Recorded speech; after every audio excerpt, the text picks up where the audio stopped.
আল্লাহ তাআলা সেদিন বলবেন, যেই লোকটা স্পষ্ট করে জবাব দিবে রব্বি আল্লাহ, আমার রব আল্লাহ, এই উত্তর যে দিবেন প্রত্যেকটা প্রশ্নের উত্তর দিতে পারবেন, আল্লাহ পাক রব্বুল আলামিন বলবেন সাদাকা আবদি, আমার বান্দা সত্য উত্তর দিয়েছে। আল্লাহ তাআলা ঘোষণা করে বলবেন, আমার বান্দা সত্য বলেছেন, আমার বান্দা সত্য বলেছেন। ওয়ালবিসুহু মিনাল জান্নাহ, জান্নাত থেকে পোশাক এনে জান্নাতের পোশাক তাকে পরিয়ে দেওয়া হোক। ওয়াফরিশু লাহু মিনাল জান্নাহ, জান্নাতের বিছানা তার জন্য বিছিয়ে দেওয়া হোক, তার জন্য জান্নাতের বিছানা বিছিয়ে দেওয়া হোক। ওয়াফতাহু লাহু বাবান মিনাল জান্নাহ, তার কবরের সাথে জান্নাতের একটা কানেক্ট করে দেওয়া হোক, জান্নাতের সাথে সংযোগ স্থাপন করে দেওয়া হোক, যেন কবরে শুয়ে শুয়ে সে জান্নাতের নিয়ামতগুলা বুক করতে পারে। সুবহানাল্লাহ। আর যেই ব্যক্তি বদকার হবে, উত্তর দিতে পারবে না, ওই লোকের ব্যাপারে আল্লাহ তাআলা বলবেন কাযাবা আবদি, ওই লোকটার সাথে জাহান্নামের আগুনের সাথে একটা কানেক্ট করে দাও, জাহান্নামের আগুনের কানেক্ট করে দাও, যেন জাহান্নাম থেকে শাস্তি পাইতে থাকে। এইভাবে যেই লোকটাকে কবর জগতে শাস্তি দেওয়া হবে, জাহান্নামের শাস্তি দেওয়া হবে, সেই ব্যক্তি মনে করবে এটাই আসল শাস্তি। কিন্তু ফেরেশতারা ঘোষণা করবেন না, এটা আসল শাস্তি না, এইটা তো মাত্র শাস্তি, একটা শুরু মাত্র। এই শাস্তি তো মাত্র শুরু। প্রকৃত শাস্তি হলো তোমাকে হাসরের মাঠের পরে যখন হিসাব নিকাশ করা হবে, তখন তোমাকে শাস্তি দেওয়া হবে, প্রকৃত শাস্তি। আর যেই ব্যক্তিকে জান্নাতের মধ্যে, কবরের মধ্যে জান্নাতের নাজ নেওয়া দেওয়া হবে, ওই লোক মনে করবে এটাই মনে হয় তার আসল শান্তি। ফেরেশতারা বলবেন না, এটা আসল শান্তি না, তোমার জন্য এত হাজার হাজার গুণে শান্তি আরাম আয়েশ তোমার জন্য অপেক্ষা করতেছে। সেই শান্তি বাবা হাসর ময়দান কায়েম হবে, তারপর হিসাব নিকাশ হবে, তারপর তোমাকে অনন্ত অসীমকাল জান্নাতে দেওয়া হবে। ওই লোকটা আবদার করবে, আল্লাহ তাড়াতাড়ি বিচার কার্য শুরু করেন, তাড়াতাড়ি যেন বিচার কার্য হয়ে যায়, আমার কাঙ্ক্ষিত সেই শান্তির জায়গার মধ্যে যেন আমি পৌঁছতে পারি। সুবহানাল্লাহ। জান্নাতি সেদিন বলবে, আল্লাহ তাড়াতাড়ি বিচার শুরু করেন, বিচার শুরু করেন, কারণ বিচার শুরু শেষ হওয়ার সাথে সাথেই তো আমি এই জান্নাতে চলে যাব। মানুষ আলমে বরজখে থাকতে থাকবে, কতদিন থাকবে জানেন? এটা আল্লাহ পাক রব্বুল আলামিন জানেন। তবে এক হাদিসের মধ্যে আছে, সর্বশেষ যেই ব্যক্তি মারা যাবে, মানে সর্বশেষ কিয়ামতের আগে, মানে এরপরে আর কোনো মানুষ মারা যাবে না, সর্বশেষ যে ব্যক্তি মারা যাবে, ওই লোকটা আলমে বরজখ অর্থাৎ কবর জগতে 40,000 বছর থাকতে হবে। তাহলে আমাদের সফর শুরু হয়েছিল রুহের জগৎ, রুহের জগৎ থেকে মায়ের পেটে, মায়ের পেট থেকে দুনিয়া, দুনিয়া থেকে কবর জগৎ, কবর জগতে আমরা হাজার হাজার বছর থাকবো। হাজার হাজার বছর থাকার পরে আল্লাহ পাক রব্বুল আলামিনের অর্ডারে ইসরাফিল আলাইহি ওয়াসাল্লাম সিংহায় ফুৎকার দিবেন। ইসরাফিল আলাইহিস সালাম সিংহায় ফুৎকার দিবেন। প্রথম ফুৎকারের মধ্যে সব কিছু ধ্বংস হয়ে যাবে, সব কিছু নিঃশেষ হয়ে যাবে, সমস্ত মানুষ মারা যাবে, সব প্রাণী মারা যাবে। এরপর দ্বিতীয় ফুৎকার দেওয়া হবে, সুম্মা নুফিখা ফীহি উখরা, দ্বিতীয় ফুৎকার দেওয়া হবে। দ্বিতীয় ফুৎকার দেওয়ার সাথে সাথে সমস্ত মানুষ প্রত্যেকের কবর থেকে উঠবে। আজকে যিনি মরহুম তাজিমউদ্দিন সাহেব, উনি উঠে যাবেন, আপনার দাদা মারা গেছে, আমার দাদা মারা গেছে, আমি মারা যাব। যেখানে কবর দেওয়া হবে ওইখান থেকে হাসরের মাটির দিকে আমরা দৌড়ে হাসরের মাটির দিকে যাব। এমন অবস্থায় যাবে মানুষের শরীরে কোনো কাপড় থাকবে না, বিবস্ত্র অবস্থায়, উলঙ্গ অবস্থায় হাসরের মাটির দিকে দৌড়ায় যাবে। আম্মা জান আয়েশা রাদিয়াল্লাহু তাআলা আনহা বলেন, ইয়া রাসূলুল্লাহ, কেউ কি কারোর দিকে তাকাবে না, লজ্জা হবে না, মানুষ কি বলবে? রাসূলুল্লাহ সাল্লাল্লাহু আলাইহি ওয়াসাল্লাম বলেন, হাসরের মাঠ এমন একটা অবস্থা হবে, ভয়াবহ অবস্থা হবে, কেউ কারো দিকে তাকানোর পর্যন্ত সুযোগ পাবে না। তাই আপনি কটিয়াদি থেকে যদি ঢাকা যান অথবা চট্টগ্রাম যান, এটা একটা সফর, অথবা অনেক শিক্ষা প্রতিষ্ঠান থেকে পিকনিকই যায়, বিভিন্ন ভ্রমণে যায়। ঠিক তদ্রূপ আপনি আমি একটা সফররত আছি, যে আপনি আমি একটা সফররত আছি, একটা ভ্রমণ করতেছি, এই ভ্রমণের মধ্যে আমরা আছি। আমাদের সফরটা শুরু হয়েছে কোথা থেকে? আলমে আরওয়াহ থেকে, সংক্ষেপে হলো রুহের জগৎ। আমাদের চলা শুরু হয়েছে রুহের জগৎ থেকে। মাঝখানে অনেক স্টেশন আছে। আপনি যদি কটিয়াদি থেকে বাসে উঠেন, ঢাকা যাবেন, অনেকগুলা স্টেশন পড়বে না?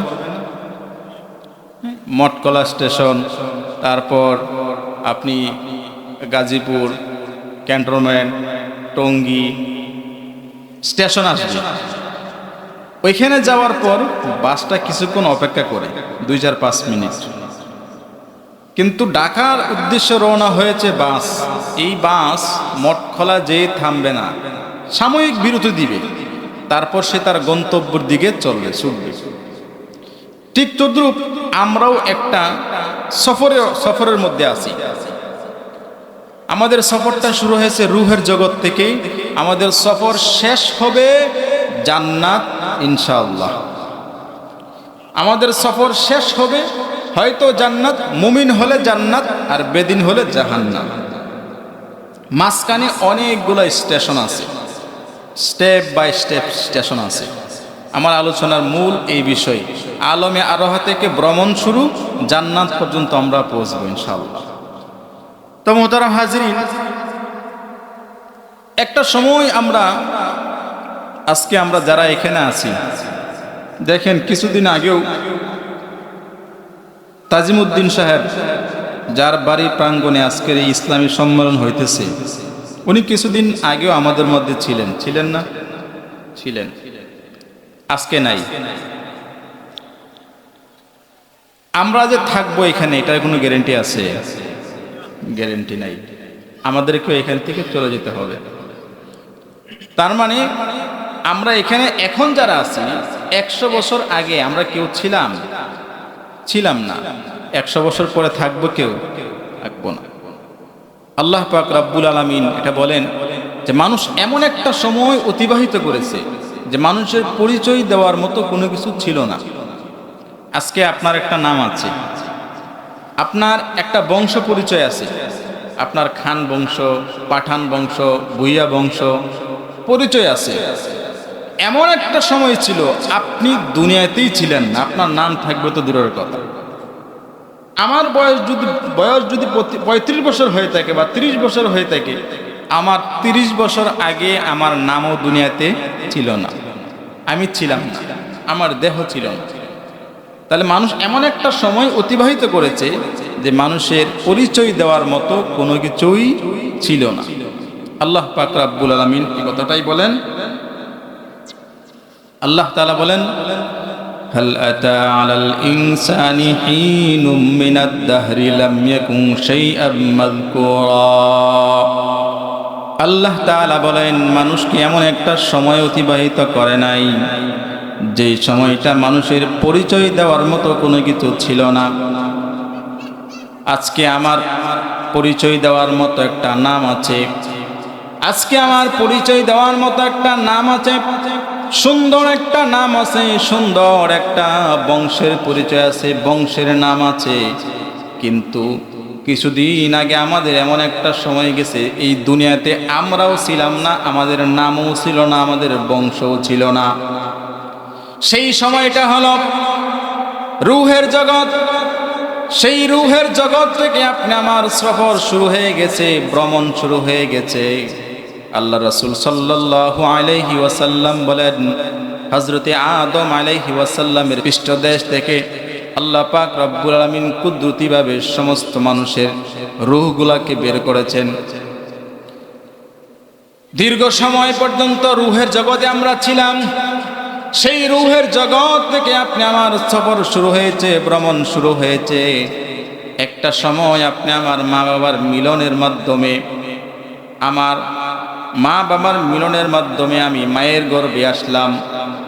তারপর মায়ের গর্ভে, এটা হলো আরেকটা স্টেশন, আরেকটা মঞ্জিল। এই মায়ের গর্ভের মধ্যে আমরা 10 মাস 10 দিন ছিলাম কি ছিলাম না? 10 মাস 10 দিন আমরা এই মায়ের গর্ভে ছিলাম। নির্ধারিত টাইম শেষ হওয়ার পরে আমাদের রূহ এবং দেহের সমন্বয় হলো। এর আগে আমাদের শুধু রূহ ছিল, দেহ ছিল না। যখন মায়ের গর্ভ থেকে ভূমিষ্ঠ হলাম, দুনিয়াতে আসলাম, এই দুনিয়াটা হলো আমাদের আরেকটা স্টেশন। দুনিয়াটা আমাদের আরেকটা স্টেশন। তাহলে এই দুনিয়াতে কি থাকার জায়গা? স্টেশন। এখানে আমরা সাময়িক সময় থাকব। কেউ 20 বছর, 30 বছর, 50 বছর সাময়িক সময় আমরা এখানে থাকি। মাতা পিতার মিলনের মাধ্যমে আমরা মায়ের গর্ভে আসলাম, এটা আমাদের আরেকটা মঞ্জিল, স্টেশন। এখানে আমরা থাকবো কতদিন? 10 মাস 10 দিন। 10 মাস 10 দিন কম বেশি আমরা ছিলাম। তারপর ভূমিষ্ঠ হওয়ার মাধ্যমে দুনিয়ার আলো বাতাস আমরা দেখতে পেলাম। এই দুনিয়ার নামক একটা জগতের মধ্যে আমরা পদার্পণ করব। এই দুনিয়াটা হলো আমাদের আরেকটা স্টেশন। কিন্তু এটাই কি আমাদের, দুনিয়াটা কি আমাদের চূড়ান্ত গন্তব্য নাকি স্টেশন? স্টেশন। সাময়িক সময় থাকবো। আপনি ঢাকা যাবেন, আপনি টিকিট ক্রয় করেছেন, ট্রেনের টিকিট ক্রয় করেছেন, এটা কোন পর্যন্ত? আপনি কিশোরগঞ্জ থেকে ঢাকা কমলাপুর পর্যন্ত যাবেন। এখন এই কমলাপুর পর্যন্ত যাওয়ার জন্য আপনি উঠলেন, দেখলেন আপনার গাড়িটা অপরিষ্কার, এটা পরিষ্কার করলেন, নিচে একটু মুছলেন, উপরে ঝাড়ু দিলেন, এই করতে করতে করতে পরিষ্কার করতে করতে করতে করতে একবার দেখলেন আপনি কমলাপুর আসছেন। আপনি বসতেও পারলেন না, নেমে যেতে হবে। আপনি সুন্দর আর চাকচিক্যতার পিছনে পড়ে গেলেন। এই জন্য এই দুনিয়া এটা একটা স্টেশন। সাময়িক সময় আমরা দুনিয়াতে থাকব, কিন্তু এই দুনিয়াটা আমাদের চিরস্থায়ী জায়গা না। দুনিয়াটা আমাদের সামান্য একটা সময়, আমরা এই দুনিয়াতে থাকব। কেউ 30 বছর, কেউ 40 বছর, কেউ 50 বছর, 60 বছর, 100 বছরের মানুষ খুঁজে পাওয়া খুব কষ্ট, ঠিক কিনা? 100 বছরের মানুষ পাওয়া খুব কষ্টকর। এই দুনিয়া থেকে একদিন আমরা চলে যাব। মালাকুল মউত যেদিন আমাদের মৃত্যুর পরে পরোয়ানা নিয়ে এসে যাবে, তখন এই দুনিয়া নামক স্টেশন থেকে আমাদেরকে বিদায় নিতে হবে।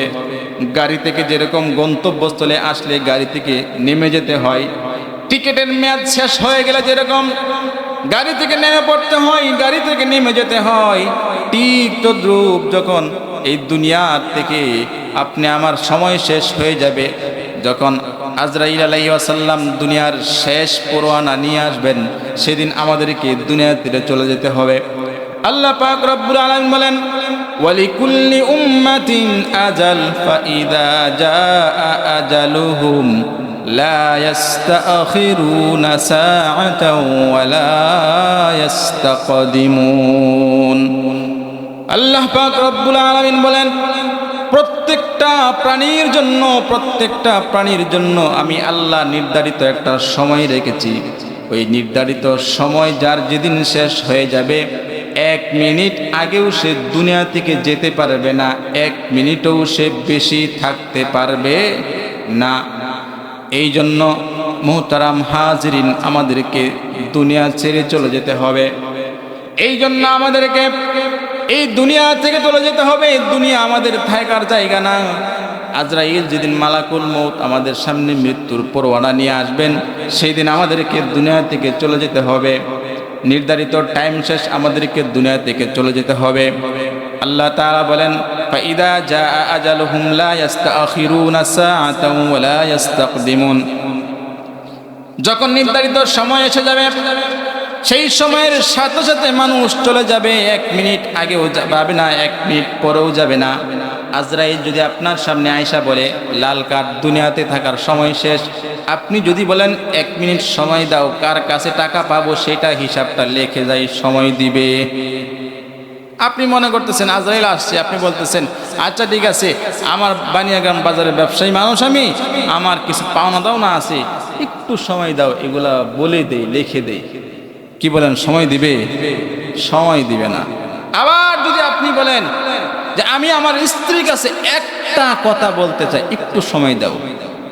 আজরাইল কি বলেন, সময় দিবে? টাকা পয়সা অনেক দিলেন, আজরাইলকে বলতেছেন ভাই আপনাকে অনেক টাকা দিব, আপনি আমাকে অল্প সময় দেন। সময় দিবে? সময় দিবে। নির্ধারিত সময়ে মালাকুল মউত আপনি আমার কাছে আসবে, আয়েশা জান কবজ করে নিয়ে যাবে। জান কবজ করার মাধ্যমে আমাদের দুনিয়া নামক স্টেশনের যাত্রা শেষ হয়ে যাবে। আমরা চলে যাব আলমে বরজখ তথা কবর জগতে। রূহের জগৎ থেকে মায়ের পেটে, মায়ের পেট থেকে দুনিয়াতে, দুনিয়া থেকে কবর জগৎ।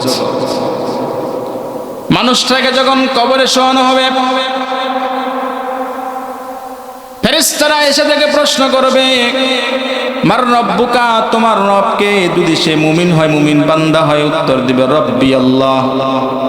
আমার নবী ইউকা, সে বলবে মুহাম্মদুর রাসূলুল্লাহ সাল্লাল্লাহু আলাইহি ওয়াসাল্লাম, ওমা দীনুকা দীনি আল ইসলাম।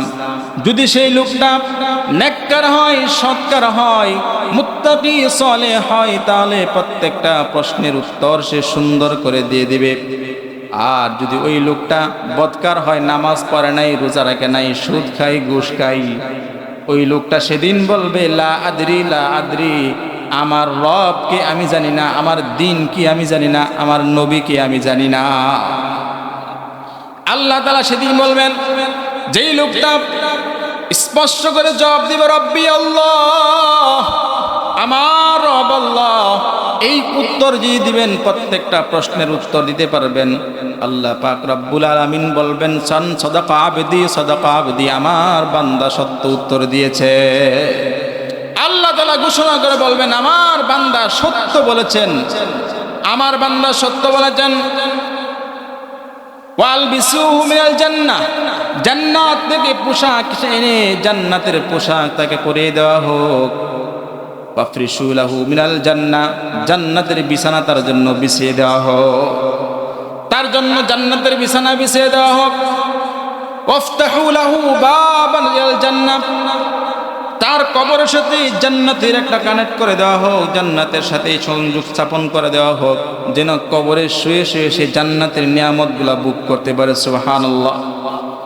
আর যেই ব্যক্তি বদকার হবে, উত্তর দিতে পারবে না, ওই লোকের ব্যাপারে আল্লাহ তাআলা বলবেন কাযাবা আবদি, কাযাবা আবদি, ওই লোকটার সাথে জাহান্নামের আগুনের সাথে একটা কানেক্ট করে দাও, জাহান্নামের আগুনের কানেক্ট করে দাও, যেন জাহান্নাম থেকে শাস্তি পাইতে থাকে। এইভাবে যেই লোকটাকে কবর জগতে শাস্তি দেওয়া হবে, জাহান্নামের শাস্তি দেওয়া হবে, সেই ব্যক্তি মনে করবে এটাই মনে আসল শাস্তি। কিন্তু ফেরেশতারা ঘোষণা করবেন না, এটা আসল শাস্তি না, এইটা তো মাত্র শাস্তি, একটা শুরু মাত্র। এই শাস্তি তো মাত্র শুরু। প্রকৃত শাস্তি হলো তোমাকে হাসরের মাঠের পরে যখন হিসাব নিকাশ করা হবে, তখন তোমাকে শাস্তি দেওয়া হবে, প্রকৃত শাস্তি। আর যেই ব্যক্তিকে জান্নাতের মধ্যে, কবরের মধ্যে জান্নাতের নাজ নিয়ামত দেওয়া হবে, ওই লোক মনে করবে এটাই মনে হয় তার আসল শান্তি। ফেরেশতারা বলবেন না, এটা আসল শান্তি না, তোমার জন্য এত হাজার হাজার গুণে শান্তি আরাম আয়েশ তোমার জন্য অপেক্ষা করতেছে। সেই শান্তি বাবা হাসর ময়দান কায়েম হবে, তারপর হিসাব নিকাশ হবে, তারপর তোমাকে অনন্ত অসীমকাল জান্নাতে দেওয়া হবে।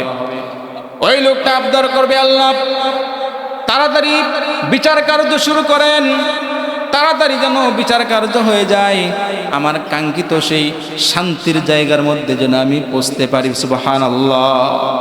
জান্নাতি সেদিন বলবে, আল্লাহ তাড়াতাড়ি বিচার শুরু করেন, বিচার শুরু করেন, কারণ বিচার শুরু শেষ হওয়ার সাথে সাথেই তো আমি এই জান্নাতে চলে যাব। মানুষ আলমে বরজখে থাকতে থাকবে, কতদিন থাকবে জানেন? এটা আল্লাহ পাক রব্বুল আলামিন জানেন। তবে এক হাদিসের মধ্যে আছে, সর্বশেষ যেই ব্যক্তি মারা যাবে, সর্বশেষ কিয়ামতের আগে, মানে এরপরে আর কোনো মানুষ মারা যাবে না, সর্বশেষ যে ব্যক্তি মারা যাবে ওই লোকটা আলমে বরজখ অর্থাৎ কবর জগতে 40,000 বছর থাকতে হবে। তাহলে আমাদের সফর শুরু হয়েছিল রুহের জগৎ, রুহের জগৎ থেকে মায়ের পেটে, মায়ের পেট থেকে দুনিয়া, দুনিয়া থেকে কবর জগৎ, কবর জগতে আমরা হাজার হাজার বছর থাকবো। হাজার হাজার বছর থাকার পরে আল্লাহ পাক রব্বুল আলামিনের অর্ডারে ইসরাফিল আলাইহি ওয়াসাল্লাম সিংহায় ফুৎকার দিবেন। ইসরাফিল আলাইহিস সালাম সিংহায় ফুৎকার দিবেন। প্রথম ফুৎকারের অনুপাতে সব কিছু ধ্বংস হয়ে যাবে, সব কিছু নিঃশেষ হয়ে যাবে, সমস্ত মানুষ মারা যাবে, সব প্রাণী মারা যাবে। এরপর দ্বিতীয় ফুৎকার দেওয়া হবে, সুম্মা নুফিখা ফীহি উখরা, দ্বিতীয় ফুৎকার দেওয়া হবে। দ্বিতীয় ফুৎকার দেওয়ার সাথে সাথে সমস্ত মানুষ প্রত্যেকের কবর থেকে উঠবে। আজকে যিনি মরহুম তাজিমউদ্দিন সাহেব, উনিও দাঁড়াবেন। আপনার দাদা মারা গেছে, আমার দাদা মারা গেছে, আপনি আমি মারা যাব। যেখানে কবর দেওয়া হবে ওইখান থেকে হাসরের মাটির দিকে আমরা দৌড়ে হাসরের মাটির দিকে যাব। এমন অবস্থায় যাবে মানুষের শরীরে কোনো কাপড় থাকবে না, বিবস্ত্র অবস্থায় উলঙ্গ অবস্থায় হাসরের মাটির দিকে দৌড়ায় যাবে।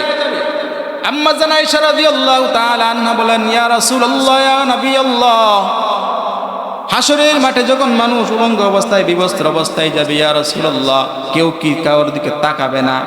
লজ্জা হবে না? মানুষ কি বলবে? রাসূলুল্লাহ সাল্লাল্লাহু আলাইহি ওয়াসাল্লাম বলেন, হাসরের মাঠ এমন একটা অবস্থা হবে, ভয়াবহ অবস্থা হবে, কেউ কারো দিকে তাকানোর পর্যন্ত সুযোগ পাবে না। এমন একটা ভয়াবহ অবস্থা হবে হাসরের মাঠে, কেউ কারো দিকে তাকানোর সুযোগও পর্যন্ত পাবে না। মনে করেন বৈশাখ মাস, আপনাদের এখানে তো ধান কম করে, আমাদের হাওড়া এলাকা বৈশাখ মাসে মনে করেন সবাই রৌদ্রের মধ্যে ধান রৌদ্রে শুকানোর জন্য দিছে, দেওয়ার পরে শুকাইতেছে। হঠাৎ করে পশ্চিম দিক থেকে বিরাট ঝড় আসতেছে, আকাশ কালো হয়ে গেছে।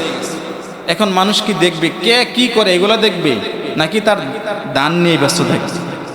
ধান নিয়ে ব্যস্ত থাকবে। এগুলো আমরা ফেস করি আমাদের এলাকায়।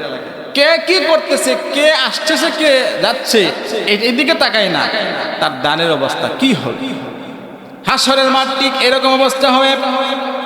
কে আসলো, কে কিভাবে উঠলো, ওই দিকে তাকানোর সময় পর্যন্ত পাবে না। কারণ হাসরের মাঠ এমন ভয়াবহ অবস্থা হবে, প্রচন্ড অবস্থা হবে।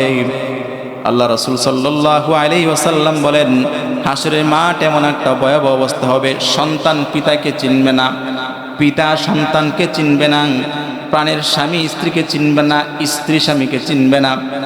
আল্লাহ তাআলা বলেন, ইয়াউমা ইয়াফিরুল মারউ মিন আখিহি ওয়া উম্মিহি ওয়া আবিহি ওয়া সাহিবাতিহি ওয়া বানিহি। হাসরের মাঠ এমন একটা ভয়াবহ অবস্থা হবে, সন্তান পিতা থেকে পলায়ন করবে, ভাই থেকে পলায়ন করবে, বাবা সন্তান থেকে পলায়ন করবে, স্ত্রী স্বামী থেকে পলায়ন করবে। না জানি আজকে আমার কাছে একটা নেকি চেয়ে বসে, আর ওই নেকির কমতির কারণে আমি জাহান্নামে চলে যাই। আমরা যারা আছি, অনেক মানুষ সন্তানের চেহারা দেখে আমরা হৃদয়ের মধ্যে শান্তি লাভ করি। অনেক মানুষ যারা বিদেশে থাকে, আপনাদের অনেক এলাকার মানুষ তো বিদেশে থাকে। বিদেশে থাকার পর 7 ঘন্টা 8 ঘন্টা 12 ঘন্টা ডিউটি করার পরে বাড়িতে যখন ভিডিও কল দেয়, কল দেওয়ার পরে সন্তানের চেহারা দেখতে চাই, মেয়ের চেহারা দেখতে চাই। মেয়ের চেহারা দেখার সাথে সাথে তারা 12 ঘন্টার ডিউটির সমস্ত কষ্ট সামান্য সময়ের মধ্যে সব কিছু চলে যায়। বলেন ঠিক কিনা? সমস্ত কষ্ট চলে যায়। না, আমার সন্তান ভালো আছে, সন্তানের জন্য তো এগুলো করতেছে। এই সন্তানের জন্য আপনি কষ্ট করতেছেন, কিন্তু এই সন্তানই আপনাকে দেখবে না। না জানি একটা নেকি আমার কাছে চেয়ে বসে, আর এক নেকির কারণে যদি আমি ধরা পড়ে যাই, তাহলে তো অবস্থা কাহিল। তাহলে কবর জগৎ থেকে আমরা চলে গেলাম হাসরের ময়দান। হাসরের ময়দান কায়েম হয়ে যাবে, বিচার আচার শুরু হয়ে যাবে, সমস্ত মানুষের হিসাব নেওয়া হবে। সবাই হিসাবের জন্য দাঁড়িয়ে যাবেন। হাজার হাজার বছর পর্যন্ত চলে যাবে, হিসাব এখনো শুরু হবে না। হাসরের মাঠ কেমন হবে? প্রচন্ড রৌদ্র হবে, অর্ধ হাত উপরে সূর্য থাকবে, মাটিটা তামার মতো শক্ত হয়ে যাবে, তামার মতো গরম হয়ে যাবে, মাথার মগজগুলা টকবক টকবক করে পড়তে থাকবে। সমস্ত মানুষ আল্লাহর কাছে আদেশ করবে, আল্লাহ তাড়াতাড়ি বিচার কার্যটা শুরু করে দে, জান্নাত দেন অথবা জাহান্নাম দেন, আল্লাহ বিচার শুরু করে দেন। মনে করে অনেক মানুষ যারা মামলা মোকদ্দমা করে কোর্ট কাছারিতে যায়, এমনও সময় আছে একটা মামলার জন্য মানুষ 15-20 বছর পর্যন্ত দৌড়াদৌড়ি করে না?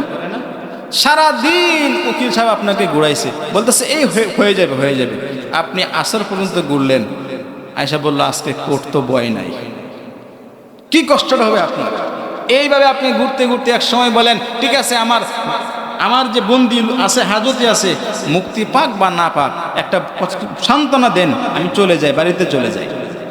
হাসরের মাঠ মানুষ এরকম অবস্থা হবে। আল্লাহ জান্নাত দেন আর জাহান্নাম দেন, বিচার শুরু করেন, বিচার শুরু করেন। মানুষ বিচারের জন্য দাঁড়িয়ে যাওয়া হবে, বিচারের জন্য দাঁড়িয়ে যাবেন। আল্লাহ পাক রব্বুল আলামিন বিচার কার্য শুরু করে দিবেন। বিচার কার্য শুরু করার পরে এই সকল মানুষ দুই দলে ভাগ হয়ে যাবে। কয় দলে ভাগ হবে? দুই দলে। আদম আলাইহিস সালাম থেকে শুরু করে একবারে কিয়ামতের আগে যেই লোকটা মারা যাবে ওই লোক পর্যন্ত যত মানুষ আছে সমস্ত মানুষ দুই ভাগে ভাগ হবে। কয় ভাগে? দুই ভাগে। এক দল হলো জান্নাতি, আরেক দল হলো জাহান্নামী। এক দল জান্নাতি, আরেক দল জাহান্নামী। আল্লাহ তাআলা বলেন ফারিকুন ফিল জান্নাতি ওয়া ফারিকুন ফিস সাঈর। আল্লাহ তাআলা বলেন সমস্ত মানুষ দুই দলে ভাগ হবে। এক দল হলো জান্নাতি, আরেক দল হলো জাহান্নামী। যাদেরকে জাহান্নামে দেওয়া হবে তারা আবার দুই প্রকার। একদল মানুষ যাদেরকে জাহান্নামের শাস্তি দেওয়ার পরে এক সময় থেকে জান্নাতে দেওয়া হবে। আর একদল মানুষ হলো যাদেরকে অনন্ত অসীম কালের জন্য জাহান্নামে দেওয়া হয়ে গেছে। তাহলে মানুষ দুই ভাগে ভাগ হবে, সমস্ত মানুষ দুই ভাগে ভাগ হবে। এক ভাগ হবে জান্নাতি, আর এক ভাগ হবে জাহান্নামী। তাহলে আমাদের সফর শুরু হয়েছিল রুহের জগৎ থেকে। পিছনে আলোচনা মনে রাখতে হবে, রুহের জগৎ থেকে শুরু হয়েছিল। তারপরে আসছিলাম মায়ের পেটে, মায়ের পেট থেকে দুনিয়াতেও থাকতে পারি নাই, চলে আসলাম কবর জগতে, কবরও থাকতে পারি নাই, চলে আসলাম হাসরের মাঠে। হাসরের মাঠে বিচার হওয়ার পরে আমাদেরকে দুই ভাগে ভাগ করা হবে, এক ভাগ জান্নাতি আর এক ভাগ জাহান্নামী।